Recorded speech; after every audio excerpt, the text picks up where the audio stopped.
This is The Healthy Healer, where true voice is your medicine.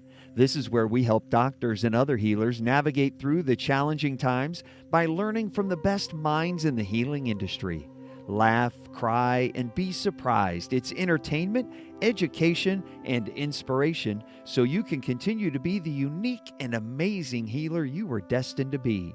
Welcome to humanity. Welcome to The Healthy Healer with Dr. Fred. So earlier this week, we had a great interview with Quincy Ward. And one of the most interesting things that she noticed was that she had lived a life of pain, and that this level of pain led her to really not understand what her purpose was. But over time, when the pain and the trauma continued to be something that was fairly ubiquitous in her life, that she seemed to be attracting, she had a turnaround at which she realized maybe the purpose of me being involved in so much pain and so much misery is so that I can help others.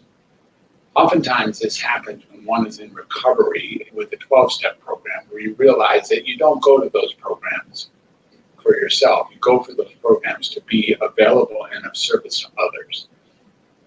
And once people realize that their whole point of going through all their pain and suffering is so that they can be available to help others, either to prevent them from going through similar suffering or to resonate harmonically and walk them through the suffering in a way that can lead to additional life mastery. It is a massive turnaround. It is a turnaround of epic proportions. And that's what Quincy spoke to, is the paradigmatic shifting turnaround that came in her life when she began to realize that she was a contributor. Now, the truth is that she was a contributor in previous jobs that she had as an event planner and even a C-suite executive assistant, often used non-formally as a friend or a listener for people that were going through their own hard times. Now, though, she realizes that she does have a gift, and in her several decades of recovery has realized that this gift can be applied to other people, often young folks, even teenagers, who are having troubles with drugs and alcohol and checking out of life because, as she says it, they're unable or unwilling to look at what's really so in their life directly and look at alternative ways of managing that out of curiosity, or out of maybe being in peer pressure, or out of changing the way that they, wanting to change the way that they look at life. These are the three reasons that people, especially young people, but maybe adults as well, dip into drugs and alcohol, in her opinion. And I couldn't agree more. For me, I've had a traumatic life as well. I've had my run-ins with both alcohol and drugs as a youngster and a young adult. And also went through a long period of recovery and sobriety. Now, what's really important is to realize that oftentimes we go through trauma, or we go through losses, or we go through misery, we go through pain, and we don't know why it's happening or how it can be useful. While it's going on, it is so undesirable, and many of us just do whatever we can to get away from it, avoid pain, and then seek out pleasure.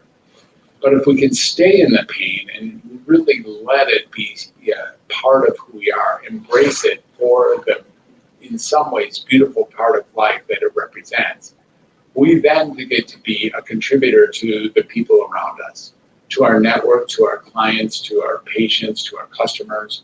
We actually get to be somebody who understands and can connect, resonate harmonically with people so that we can bring these people a sense of recovery, so that we can bring these people a true sense of healing, so that we can be healers ourselves. For me, the healthy healer really represents that. It is people who have learned from life how to become a healer, whether or not they really wanted to in the first place.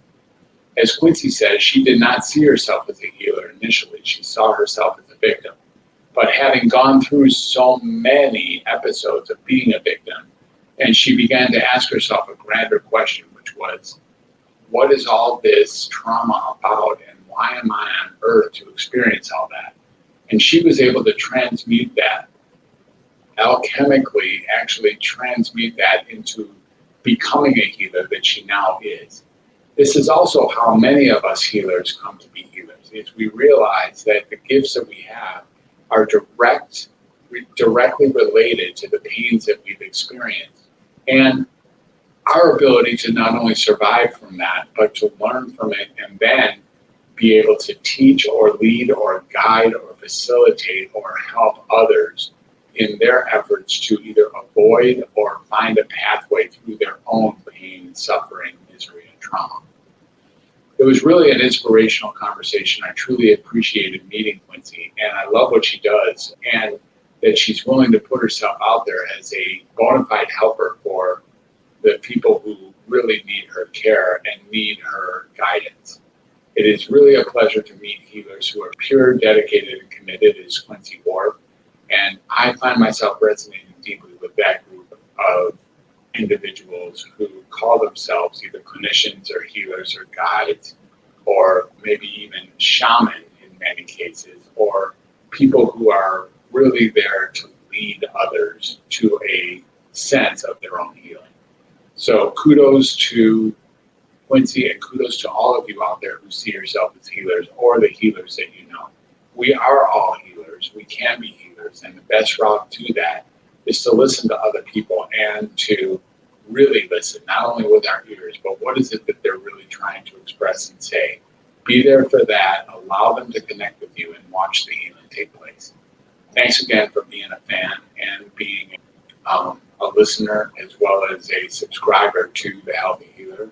It's a pleasure to bring you this show each week, and I look forward to future contact. If you like the show as much as I like doing it, please share it and comment on it. And by all means, if you have an opportunity, please subscribe to it by hitting the button below. Thanks again, and we will catch you on the flip side.